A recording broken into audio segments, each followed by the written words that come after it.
Duterte's defense counsel, Atty Michael Poa. Michael, I'm glad to have you join me now. So can you take us through these latest charges against Sara Duterte? Hi, Mike. Thanks for having me on your show as well. Basically, as was reported, the articles of impeachment are about to be transmitted to the Senate. She was impeached in the House of Representatives yesterday. So for the defense team, this is something we already anticipated, something we have been preparing for over a year now.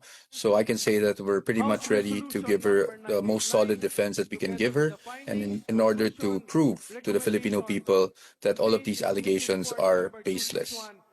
Now, these are not the first impeachment proceedings for Duterte, but the previous charges were declared unconstitutional. Weren't they? That's true. That's true. But you know, actually, if you look at the allegations made last year in last year's impeachment complaints, they're quite similar, or practically the same allegations they made this year. So basically, we've been preparing for them for over a year now.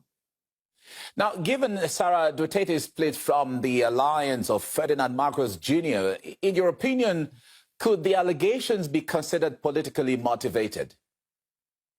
Well, as part of the defense team, we don't really want to discuss matters of politics. But having said that, every impeachment proceeding is what we call sui generis in the Philippines, meaning it's a mixture of both legal and political matters. So, well, definitely any impeachment would be politically charged and divisive in the country.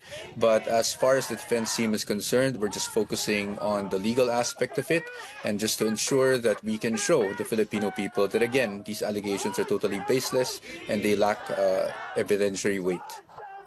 Now, Sara's father, the former President Rodrigo Duterte, is known to have strengthened the country's relations with China and Russia, as well as championed independence from the U.S. Now, does his daughter share similar political views?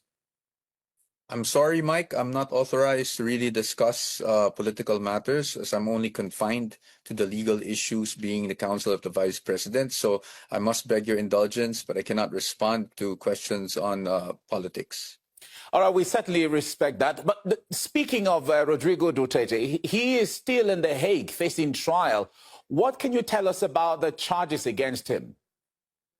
Well, he is in The Hague, and I believe that he has his own legal team that is representing him there, also trying to ensure that he gets the best defense that is available out there.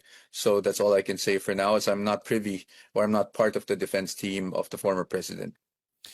Well, in the light of Sara Duterte declaring her intention to run for president in 2028, how successful do you think the campaign will be after these proceedings? Well, I think the most important thing is actually to hurdle the impeachment first, because as was reported, when one is convicted upon impeachment, what happens is there's a removal from office, and accessory to that would be a perpetual disqualification from holding public office thereafter. So the most important thing is to actually hurdle the impeachment process first, and once she's acquitted, then we can move on to her campaign. All right. But we have to leave you here now. Atty Michael Poa, member of Sara Duterte's defense counsel, thank you for your time. Thank you, Mike, and thank you for having us. Great.